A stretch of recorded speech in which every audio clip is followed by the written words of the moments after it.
Welcome to the chat that me, Jason Cox from High Performance Cricket. If you haven't known me, I'm a strength and conditioning coach specialising in developing cricketers into becoming the best player they possibly can be. I work with cricketers all around the world working on their speed, power, strength, explosiveness, and fitness. Also help cricketers with their mental skills and help combine all of that into making them a better player. I had this conversation with Warwickshire fast bowling coach Stuart who is an absolute guru.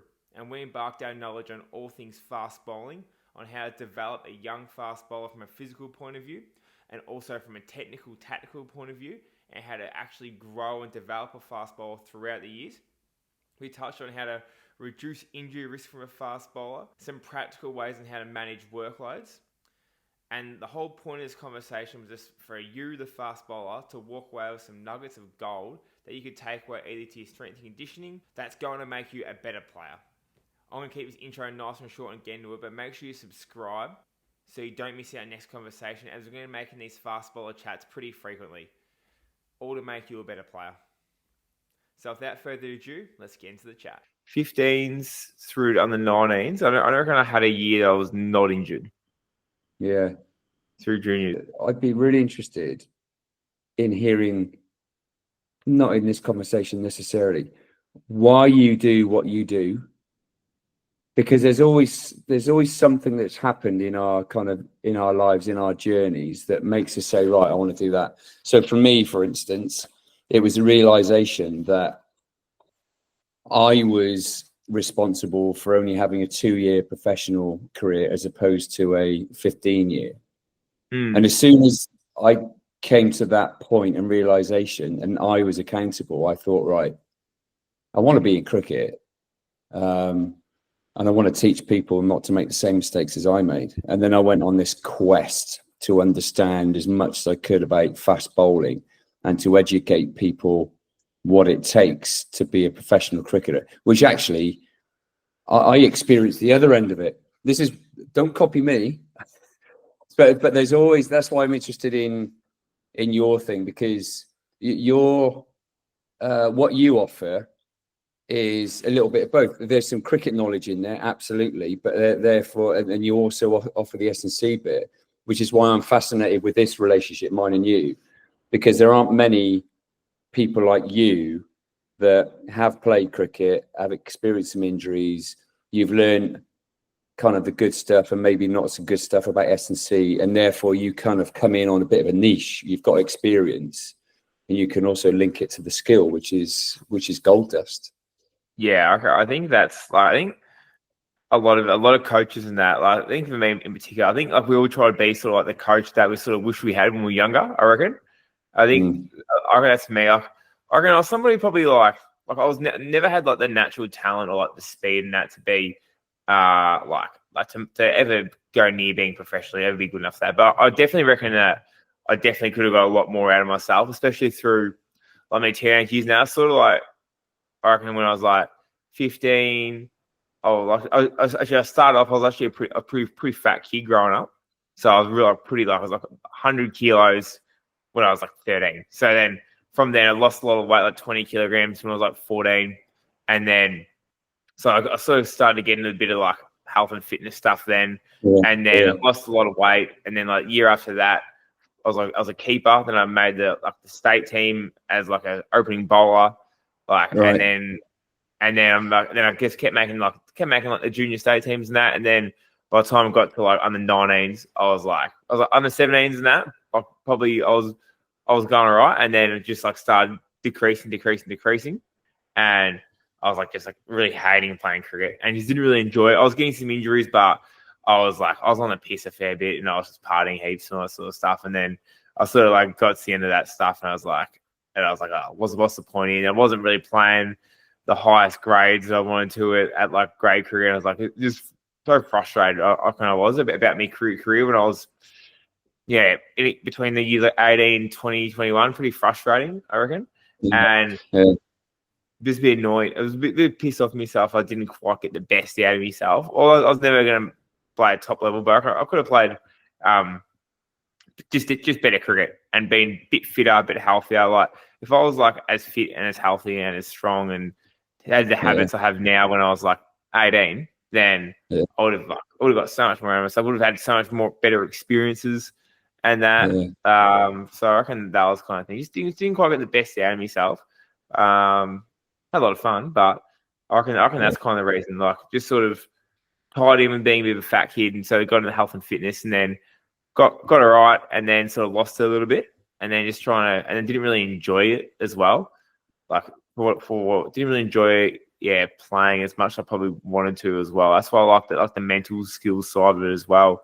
To try and I'll be bowling balls, and like I'll hit the boundary, and I'll be like, "Oh, you're fucking so shit." And then, like, you get the demons in your head and that. So it wasn't only really till I was like 21, 22, 23, I actually sort of started understanding how to deal with setbacks and all that sort of stuff, and actually deal with a little bit of adversity, and realize it's not too bad. It's bowl a bad ball. It's just not no opportunity to bowl a good one the next one. Yeah.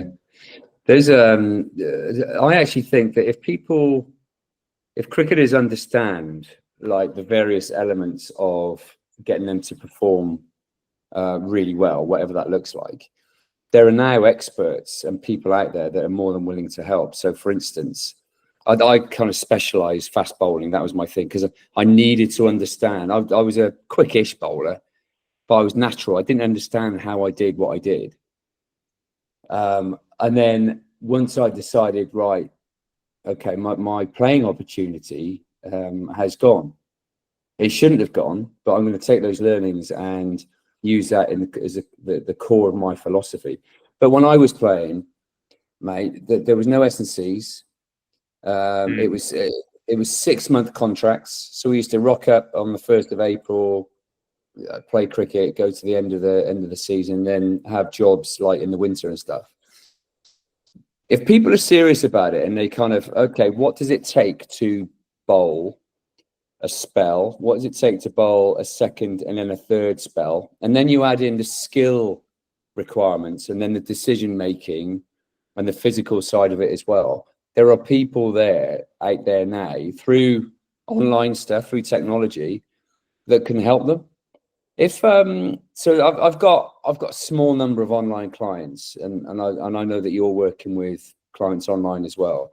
Given that everyone is different, have you found from an S&C perspective some real common themes? Like, to give an example, one of the things that when observing a young, 13 to 15-year-old fast bowler for the first time, the first thing I look at is how they run, how they move. And the amount of times that I see a young, talented fast bowler, it looks like a real effort for them to run. And I'm thinking, oh, blimey, we're going to have to spend a bit of time on teaching them how to run. Have you, with your kind of, all your clients, is there any kind of common themes that jump out to you? Yeah, I think it's spot on there. I think like the running stuff and that, like, where everyone's taught how to bowl, sort of like you line up in the backyard and you point your finger down and you get your arm over. Like, everyone's sort of taught how to bowl, and then everyone's like, taught how to bat, like their dad or someone's teaching them how to bat. But like, there's probably like two things that no one ever teaches you how to do. It's probably the first one, like, from a skill point of view, is how to throw. No one ever teaches anybody how to throw. Like, I remember when we got a ex Major League Baseball or something like that down to our club once, and teaching us how to throw properly, and it's unbelievable. And all of a sudden, like, I used to have a custard arm, and now my arm's actually all right just from like a half an hour session. So, like, that's the main thing. And then, and such a fundamental skill. Like, we throw from such a young age, but everyone's sort of throwing it really poorly. But now, and then also, like, from a physical stuff, like, no one ever teaches you how to run. And you spend, like, you play, like, in Australia, it's like you play AFL footy in the winter, you play cricket in the summer, and all both running based sports, but no one really teaches you how to run. So I reckon the kids that go through, like, we have something in Australia called Little Athletics, where like some kids in your school will like go and do like athletics from when they're like 6 years old to all the way through primary school on a Saturday morning. And the kids who do that, you can just tell they just run and just move and they just jump so much better and all that sort of stuff. So I'll definitely be putting my kids for athletics, I reckon, as a youngster, teach them how to run nice and early. That's the main thing. Like, and it just looks really like everyone's sort of seen a kid run, isn't it? Like it look a little bit all over the shop, unbalanced. You can't quite run in a straight line. And then like in terms of a like gym side of it, like if no one's ever been to like the gym before, then the first thing, like no matter how old they are, is like they're not gonna have good technique. So like nothing really changes from a S&C point of view. If you've never been to the gym, like it's gonna be learn the technique of the movements first. And then the chances are if you're 13, 14, 15, 16, that you're probably not going to be very strong. So you probably need to develop some strength. And then the fact that you're not strong probably means that you probably need to work on a little bit of power or coordination as well. So there's so many like common things from this. Like a lot of the time when people are young or they're first starting out in the gym, that it's very, very similar stuff for most people because, as I said, most people are going to be weak. Most people are not going to be coordinated. Most kids aren't going to be exposed to plyometrics before, so you need to gradually build that up. Most kids haven't been exposed to how to run properly, so you're going to start doing that. So there is a lot of common trends, and it's about starting at the bottom with the most basic progressions and then moving up at a rate at they're ready. You don't want to like throw a kid something that's like way too advanced too early. You want to make sure you meet them where they're at and then give them wins. Yep, this is really easy, perfect. And then we move on and progress from there. So, yeah, to go answer your question, very, very similar things just because it's just things they haven't done before. You know what I mean? Yeah. I just thought it was a UK thing. I just thought that all you Aussies just ran brilliantly because you spend such a lot of time outside. What about then growth spurts? So from a coaching point of view, growth spurts can be a real issue because from a bowling point of view, a young fast bowler with an efficient action who looks coordinated,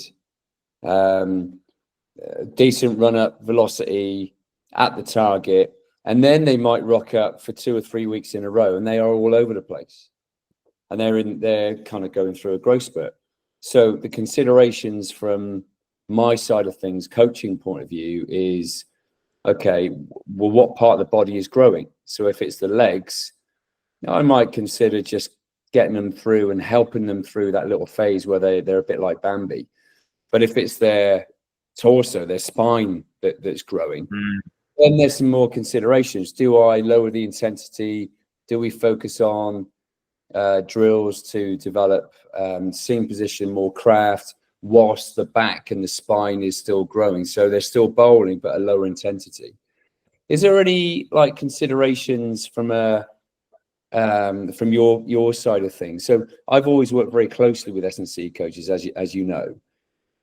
So that's me from a bowling coaching point of view. What's the considerations like in the gym when somebody's going through a growth spurt? Yeah, you're spot on. Like, I think the right thing is there. Like from a bowling point of view as well, as like just like when someone's growing, you just want to like be really you don't want to be going through a phase where you're bowling more. It's probably one, as you sort of see, you want to maintain your load or just decrease the load a little bit, just because as you know, things are growing, as the spine that's growing, it is not as rigid and not as resilient. So that's the main thing there. And then from a gym point of view, I think like when it comes to the gym or bowling and that, is to not like expect perfection from the athlete, and like it's almost like letting them know, hey, you're growing, so things are going to feel a little bit weird because your whole dimensions are changing, and that's okay. Like it's a net positive. Like the fact that you're growing is really, really good. It gives you more potential to bowl faster and more bounce and all that sort of thing. So it's I think like a little bit of education is nice too. But in the gym as well, it's probably an opportunity just to go back to the fundamentals and just like maybe take a little bit of weight off, focus on moving a little bit slower, a bit more control in the gym, and going back and focusing, on just relearning that technique again. Probably the same with bowling again, just relearning what it feels like, or understanding that it might be like a new feeling that it's going to feel like from now on, and that's okay. I think the best thing for that in an area of growth means that there's a lot of hormonal changes that are happening as well. So it's actually a really good period where kids can actually get a lot of development, and they can learn how to problem solve and things like that. So as long as you're not pushing the weights too hard, I think as long as you're not bowling too much, and you just dial it back and always maintain a little bit as you go through that little period, I think that's exactly how I would structure that. How do you go with from your point of view? Like, what are the main technical changes you see from a kid, let's say, is shorter and then grows up to like really fast? What are some of the things that break down in the technique the most usually? Posture being one for sure. That's the thing that immediately springs to mind. So sometimes it's more of a visual thing. So if you've got somebody who's 5'4" one season, pretty compact, lower to the ground, if they run well, they're often quite punchy. They're shorter, so often, not all the time, but often their run-up speed is quicker. So that they visually they look quite punchy through the crease, quite compact. And then it's interesting that the following year, let's say they've gone up to 6 foot, and they're long limbs, and you normally see kind of more lift, arms and hands moving away from the body a little bit more. And often they don't know they're doing it, but the brain is brilliant, isn't it? You know what you're trying to do. You're trying to rip down hard behind the ball from as high as possible, which the 5'6" guy is doing as well as the 6 foot guy.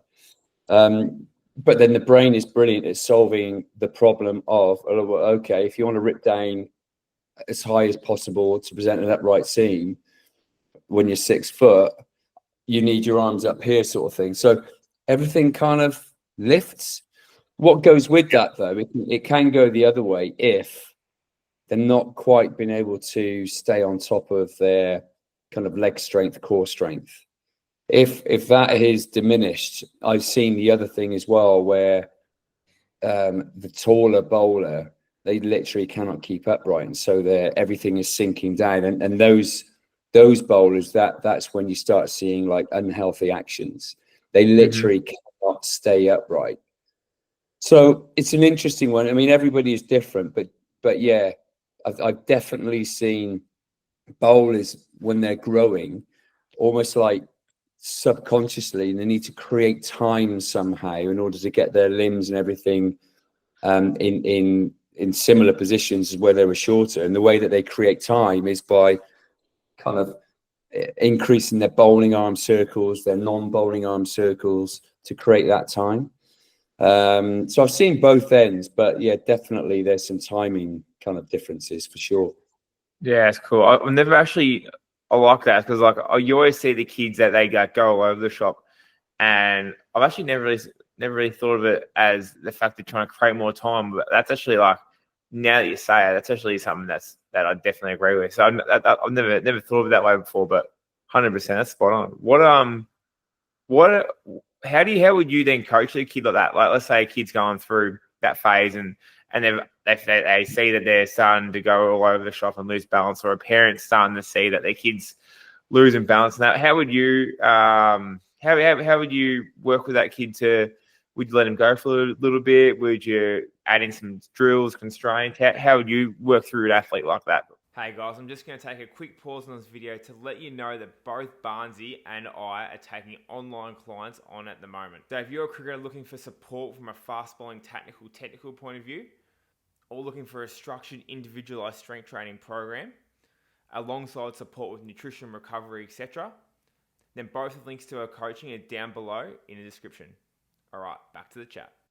Well, this is where my relationship with people like you come in, because lots of coaches, I'm assuming, would dive in there and put some constraint drills in there and poles and bloody hurdles and whatever. But one of my first conversations would be with someone like yourself and a physio saying, right, something's not right with this kid or girl, boy or girl, and I want to know physically where they're at. So can you do some sort of basic profiling? Can you measure their leg lengths, their limb lengths, their torso? What's their strength like now compared with before? How long can they hold the plank? What information do we have as a baseline? And where were they? Were they above or below where they needed to be? And I need to know where they are now. So this is where I think cricketers, if they surround themselves with good coaches, good experts, I'll come to you and ask those questions. What's their fitness like?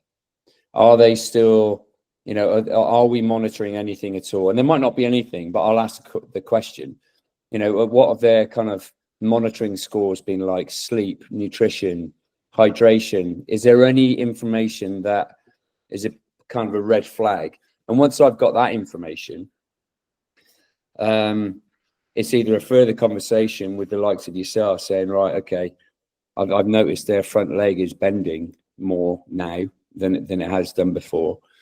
What can you do to help me as bowling coach to maybe extend their delivery stride, or get them planting on a different part of their foot, on front foot, get them off their back foot quicker? So I would have conversation with yourself, a physio, if there's any information to be shared, and then for access to the S&C, which I'm really fortunate. I've worked with some amazing S&C coaches, and I love having the conversation with them, saying, right, the bowler's in these positions. I really need them to be in these positions in 3 months' time.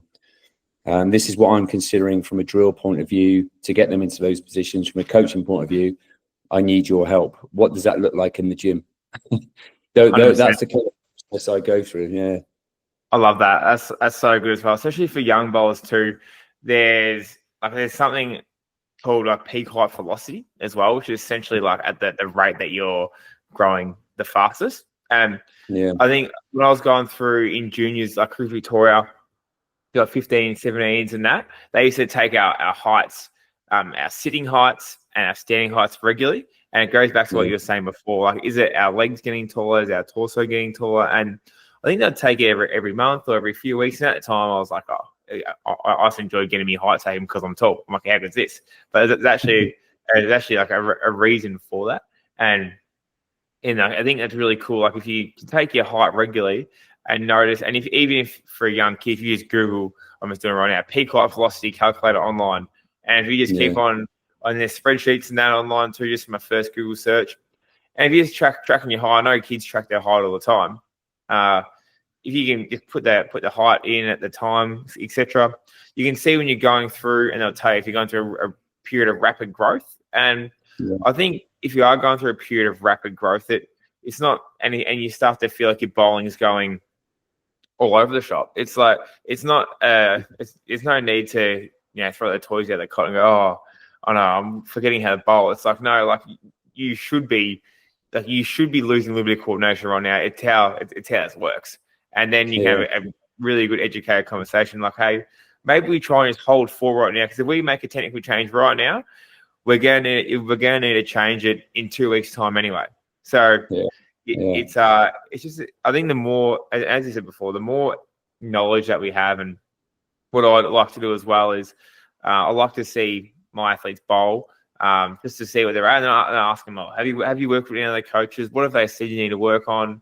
All those sorts of things. And then just like sort of how we do, when I get you to send me through when we work together with athletes, like the bowling changes and that. And then the guys in person that I have, I do like a physical profiling. And then if people are struggling to get off their back foot contact, but the test I do is to measure how stiff their ankles are, and their tendon stiffness is really, really low, then like that's the first thing. From a physical point of view, we need to build that up. Whereas if they're really, really springy and elastic athletes, then it might be a technical change that is a thing that changes that. So I think education, as you said before, is great. Understanding where the athlete's at in their development, and then how can we put together the best plan in place to get them to where they need to be based on like your point of view from a bowling coaching, and then where they're at physically, and then tie them in together. Because it just, as you know, it all works so interchangeably, doesn't it? It's all the same thing.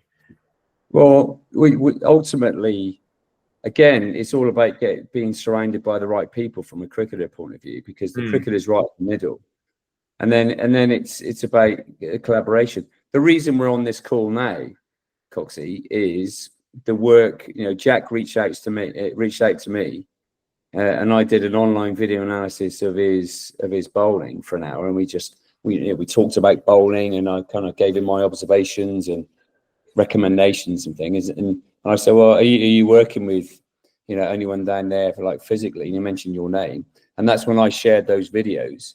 I said, right, okay, can you help me? So that little process, and that's the reason why we're on this call now. That's exactly how I believe coaches ought to work, because nobody knows everything about everything. No way. I know quite a bit about bowling, and I can scratch the surface with S&C, just bits that I've picked up on. But my lane is bowling, and so therefore, whose expertise can I tap into? But how is Jack going? Is he going all right? He's going all right. He got a little side niggle last couple of games, so he's missed like a very minor one. So he's missed like two weeks of cricket, and then it was in between a 2 days, so he could have been back in 2. Probably like that one Hazelwood got in the Indian series, just a little niggle. But apart from that, he's been going all right. He played some like it's his first year in grade cricket, and he's moved up the grades for a period of time. Got injured, so he'll probably start back down a little bit. But he's going well. You know what Jack's like. He'll love a shout out here. He's absolute legend. He just loves getting better. But from a physical point of view, and that like becoming more powerful, more explosive, and just continually trying to work on those technical changes. I think still, but positive year, I'd say. Yeah, good. Side strains. That's what you just mentioned a minute ago, isn't it? Yeah. Do you reckon they're preventable for bowlers? I think so, 100%. I think how I say it, if it's a soft tissue injury, preventable, like in the strength conditioning word, people will go, injuries aren't like preventable. You can only reduce the risk of it. And I think when people say the word preventable, they mean that. But some people just like to sound smart and stuff like that. So like you can definitely significantly reduce the risk of all injuries. And I can guarantee that by if you're not doing a strength and conditioning program, if you're following a structured strength and conditioning program where you go into the gym 2 or 3 times per week, you're managing your workloads in the right way, then if you're doing those things, then you are significantly reducing your risk of injury. Because how I like to see an injury is that whenever an injury happens, there's been too much force, too much load gone through that muscle, and it's had to break, it's had to strain in somewhere. So we have 2 options. Either we reduce the amount of load that we do, which means we play less cricket or we bowl less, and a lot of cricketers don't do that. Or the other option is we make the muscle be able to handle more load. And so we go to the gym, we do our core exercises, we do for our hammies, with a hammer exercise, etc. We build that muscle up to be really, really strong. We expose it to various amount of contraction type, the isometrics. We move it with speed, with some velocity stuff, with med balls and that. We do some heavy eccentric work. So we throw different things at it where the muscle's going to respond a little bit differently. And then we build up a muscle that is stronger than before. So then you can actually go out and then bowl more, which means you can practice more, which means you can get better faster. So 100%, all that stuff is definitely preventable. And like in cricket, where it's a non-contact sport, most injuries are going to be significantly, like ridiculously, like the risk will be reduced by just following a really good structured program. It's really is as simple as that. If you just follow a program and just stick to it, then like you're going to spend a whole lot more time training and out in the field than if you're not. Yeah, I agree. The reason I asked about the side strength thing is, I mean, I've encountered that particular injury for years, and I'm like, the cause.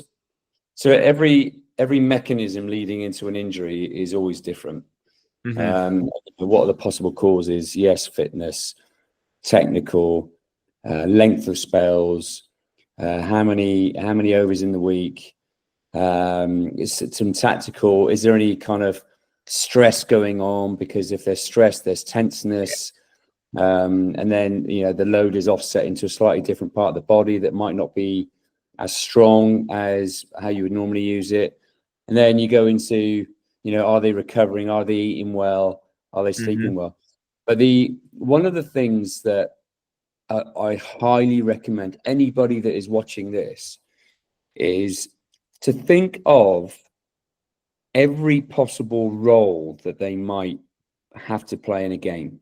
So, for instance, bowling coaches, the game evolves around the top of off, over around the wicket, how the ball gets into the top of off. It might be shaping away, back in, whatever.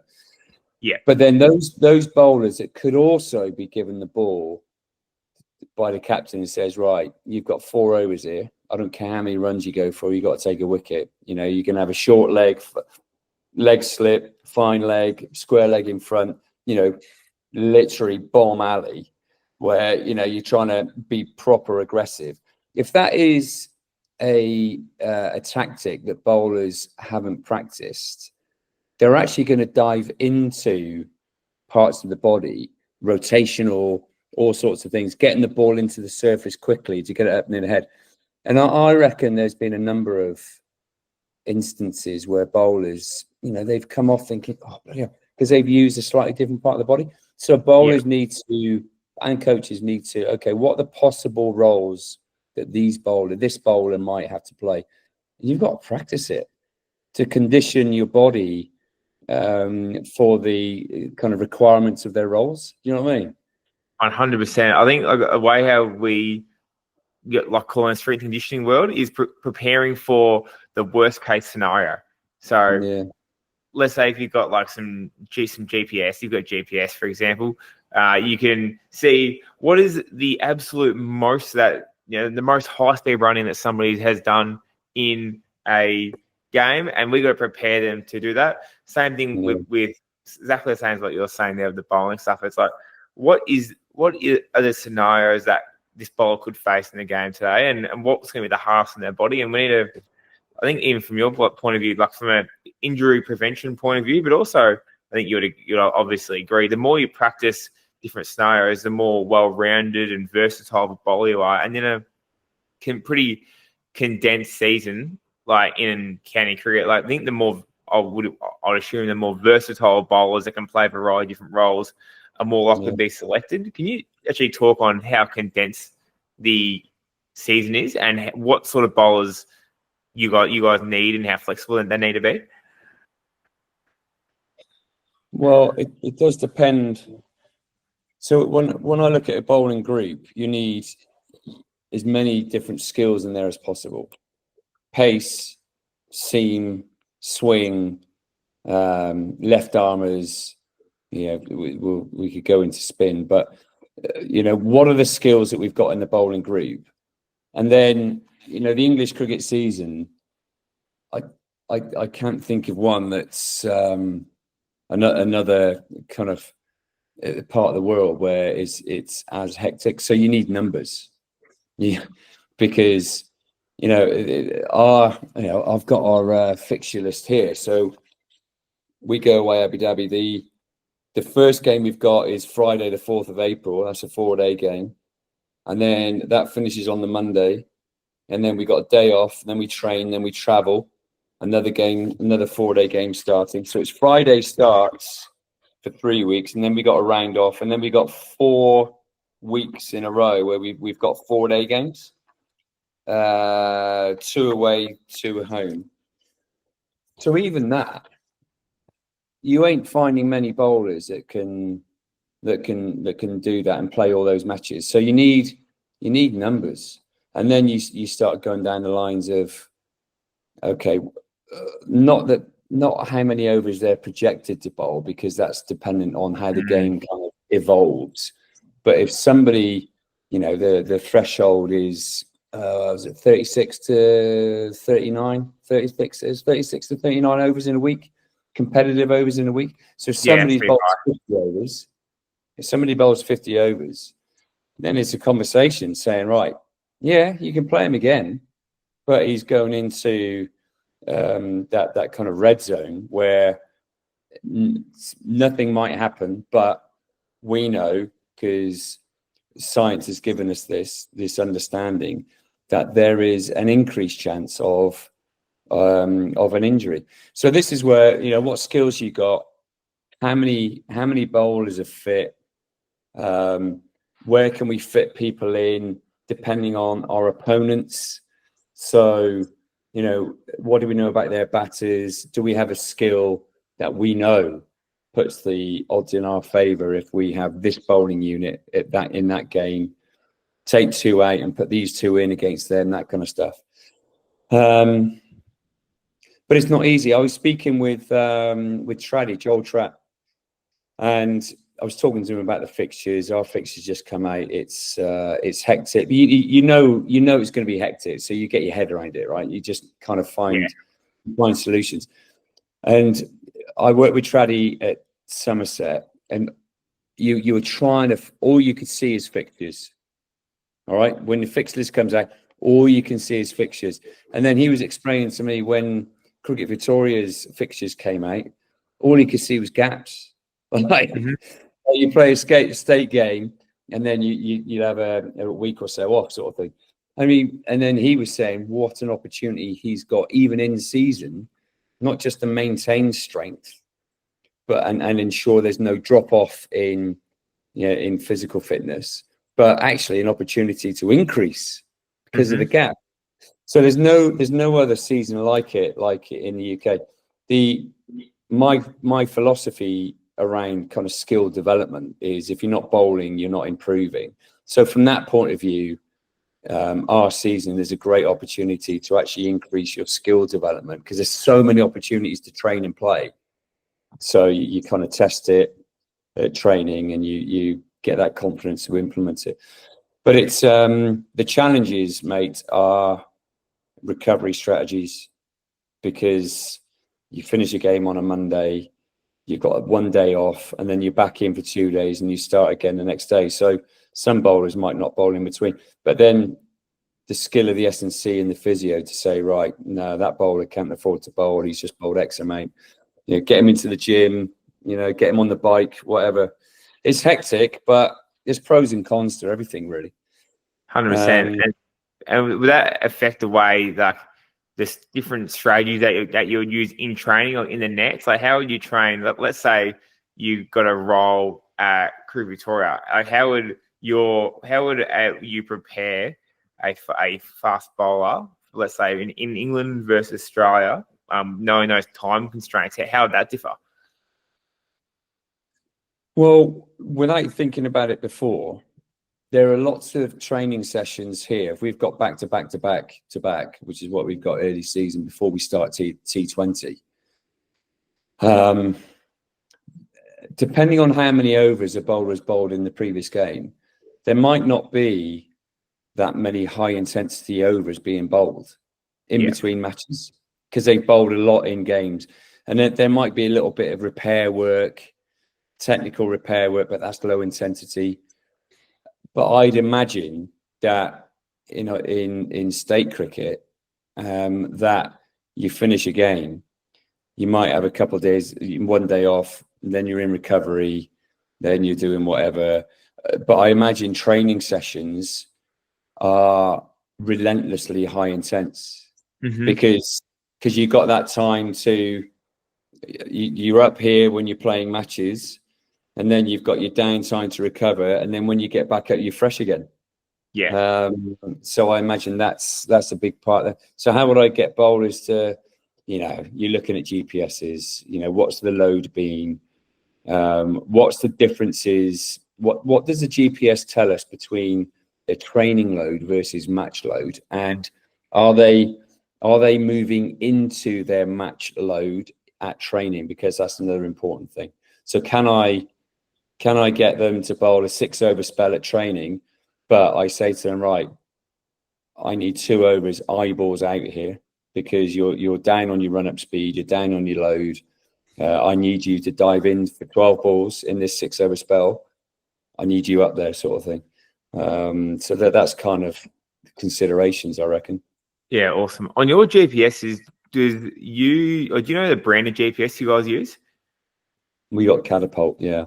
Yeah, awesome. The same at CV at Crew Victoria. Do you guys have like a ball load metric? Let's say it might be like 4.7 or like per ball that pops up. Do you guys Yeah, have that? Yeah, we do. Yeah. What we don't have is during matches, live, real time kind of stuff. It Yeah. takes a little bit of time to kind of get the units in, work out the formula, the equation. One thing we haven't got, which is really surprising, and I hope that we do invest into it. In the UK, those bowlers that are not playing overseas, we do a lot of training indoors.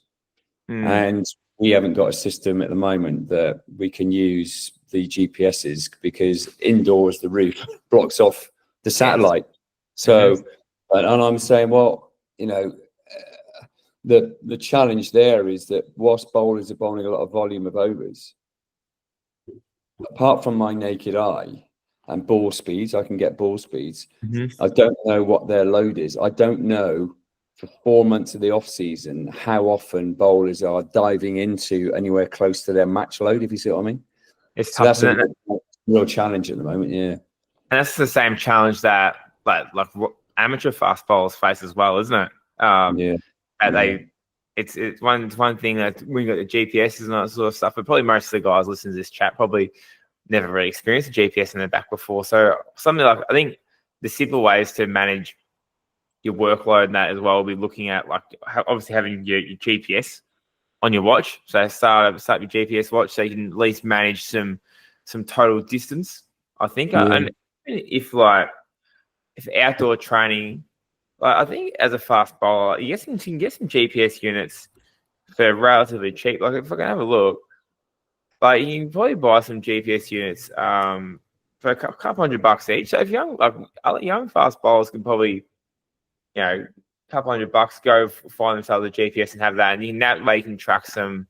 You can track like your speed, high speed running, and all that sort of stuff. But if not on your watch, and then one thing that I reckon young fast bowlers should be doing too is like mismanaging their balls bowled or time bowling, I think, as well. So I think that's why starting your watch when you bowl is nice to see how long you actually have been bowling for. Because I think one of the biggest errors I see is that people just bowl into the ground, bowl themselves into the ground. I know that I first did my first side strain was when it must have been a long weekend. I'm trying to think of time. It might have actually been like Australia Day weekend, which has just been passed actually here, and we get a public holiday. And I think we might have had a Tuesday or like a Wednesday, Thursday training session. And I reckon it was 35 degrees and I bowled for like 2 hours because it was my first season, or I was training with a grade club for the first time or something like that. So I was bowled, I wanted to impress, bowl onto the ground. And then we had to back up the next day and bowl again. I remember second ball I bowled, bang, side goes. And obviously, if you did down a side strain, that was some of the worst pain ever. So just understanding that if you're going to bowl for 2 overs, for 2 hours one day, that you're probably going to need a couple of days off in between, especially as a 15-year-old who's never really been in the gym before and things like that. So I think almost like the more awareness of what you're doing from a workload point of view. If you have it on your watch, you say, "Yep, I bowled for an hour." If you want to get a bit more specific, every time you bowl a ball, you can press the lap button on your watch so you can count your balls. Is another great thing, or you can download a counter app on your watch.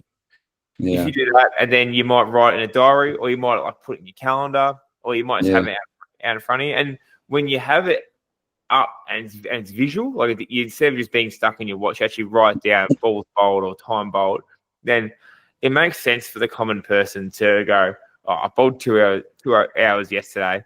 Maybe I have a rest day today." But when it's not written out, you bowl and then you come home and you go play with your mates, or you have dinner or whatever, and you come back and you go train next day. You don't think about it. But if you actually take 2 minutes and you just like write down your training schedule in a diary or on a piece of paper, or as I said, on your calendar, on your laptop or something like that, you can actually start to piece together some workload management. things there. What are some of the workload parameters that you have in for your fast bowls, or even through the junior academies and that? How do you guys go about educating workload management to increase performance and reduce injury risk? Well, I mean, first of all, I mean, I don't think it's any different now for kids than when I was a kid. You do your training sessions, your kind of structured training sessions, and then you go into the park with your mates. And so the reality is, we're not 100% certain how many balls these guys are bowling in a week, because you know it's dependent on what they want us to know, sort of thing. There is an educational bit around that. Again, you know, if bowlers aren't bowling, they're not improving. But there is a sweet spot. We all know that.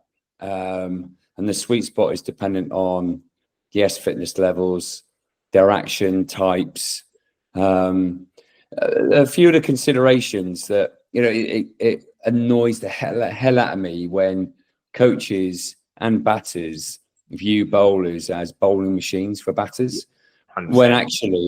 when actually a club training session that haven't got all this technology that we've got access to, some of the things they can do is stay on your feet for 3 hours. All right, you walk, you do your fielding, you obviously bowling, sprinting after the ball, whatever. So one rule would be stay on your feet, because I'm assuming in club cricket, you could be staying on your junior cricketers could be staying on their feet for 3 hours. So therefore, it then, you know, how often are you training? So stay on your feet, work with a partner. This is sometimes this is quite challenging, but you can work in groups of 2 or 3 bowlers where they're bowling 6 balls on, 6 balls off. So 3 bowlers bowling, 3 bowlers waiting, chatting. What are they seeing the batter do? What's their strategy? How are they going to keep him quiet? How are they going to get him out within 30 balls? So those bowlers finish bowling. They come out. The other 3 come in. I love that. They review what they've just done. Take some water on board. They might go and take a couple of catches, which is what they could do in a game. But what it does, it breaks it down. So instead of bowling for 2 hours, they're effectively only bowling for an hour, but they're bowling in overs. So I think that makes training as well. Like, people always talk about how to make, like, the nets aren't like unlike the game. How do I make training more game like?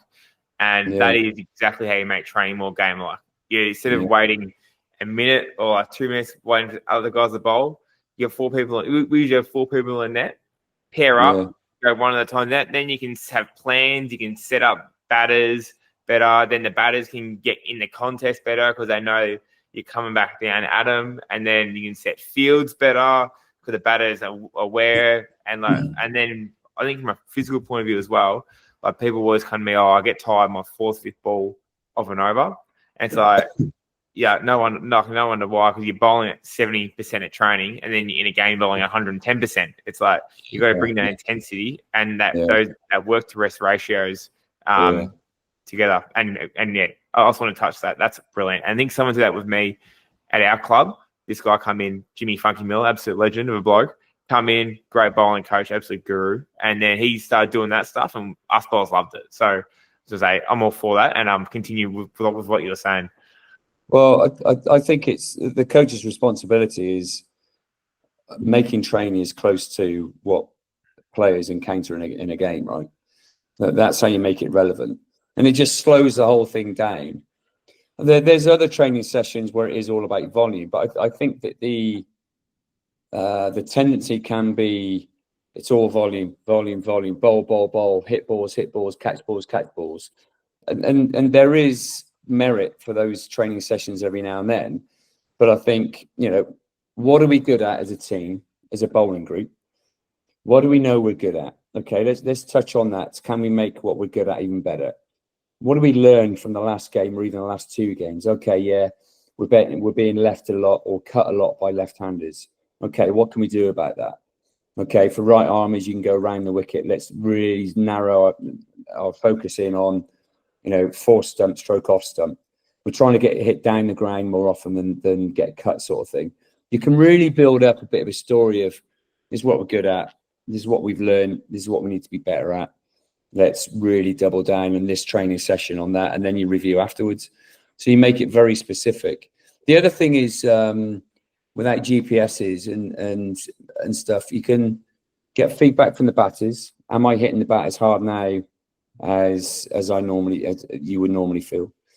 You can get some bloody good speed guns now. You just sit in the pocket and just take one over of each bowler in the middle of their spell, or even at the start of their spell. Are they close to what they are at, like in a match sort of thing?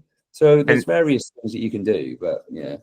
I reckon as well. And then obviously like a really easy one is just like seeing how high the ball is hitting on the net as well for extra carry as well. Yeah. It's like the players, like I was listening to a podcast from Ricky Ponding yesterday actually, and he goes, the best bit of advice he's ever got is you get out exactly what you put in. And there'll be some people who just like rock up to the nets and just bowl like on a conveyor belt, bowl, like go home, they'll have pizza or whatever they want at dinner, and they're talented, and when they're 18, 19, 20, like they'll be really, really good. But then there'll be guys that they'll have a training journal or something like that, and they'll write down, today before they go in the nets, today I'm gonna get better at my bowling the left handers. I'm gonna really make sure I'm going to attack top of off. I'm not going to get cut today, or I'm going to work on my Yorker, my slow ball. They're going to write down a list of things that they're practicing. Might be one thing, two things. Be really specific with it, and they'll buy a $200 GPS. So they'll manage their load. They might have a speed gun for a couple $100 there, and then they'll run in, they'll bowl, they'll come home, they'll analyze it, and then the next day they'll come and see me in the gym, and then they'll eat really healthy.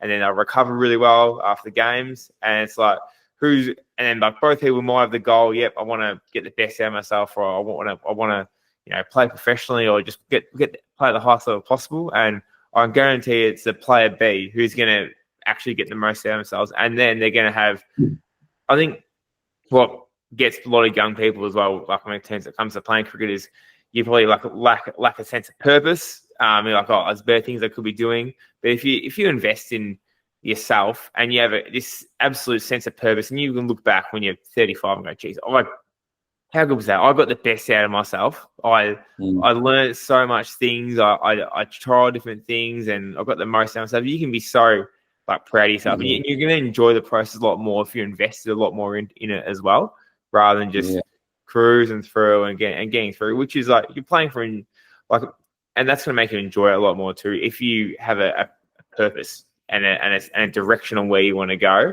rather than just mindlessly and being aimless. I think it's with anything in life, really. If you have a purpose, sort of like with our coaching, we have a purpose to get better and understand better.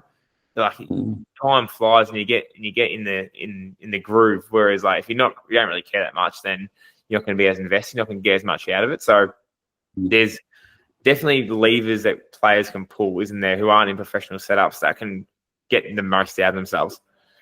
Absolutely. It doesn't matter what level that they're playing or practicing at. It doesn't matter.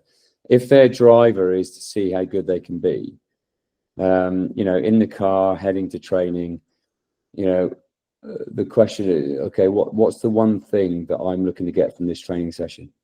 And it could be Yorkers, it could be, can I make that left-hander hit me down the ground more than I did at the club game on the Saturday? But just knowing that, what is the one thing that I'm really looking to achieve at this training session, where I will feel like I am better leaving that training session than when I arrived. It's planning and stuff, but no. All good. Is there anything else you want to cover off? There's always millions of things, mate. But there's maybe we have to do it again sometime, I reckon. I've got a few things, but I'll leave them for another time. One of the questions I've got for you, which we'll leave for now, is as a bowling coach, when somebody's in rhythm and they feel like they're in that space, that flow where they feel they cannot miss, I will come to people like you, the S&C, and say, right, I need them to bowl another 2 overs in a spell, or have the capability of lengthening their spell, because everyone's got a breaking point, right? And fatigue, if somebody could be, we know they're strong enough and their sweet spot length of spell is like 5 overs, I'll say, Chase, what can you do to give me another 3 overs? So what can you do from an S&C perspective to squeeze another 3 overs out of a spell? So that would be an interesting one, because I'm asking that all the time. Why would you want to bring somebody off if they're in the spell of their life? Yeah. But knowing that actually something's going to break down at some point. So yeah. That's great. That's actually a great question. I've actually got a good case study from this weekend actually about that with one of my clients actually. Yeah. So I can go and do it now, or we can leave it for next time. Yeah, let's leave that one for next time.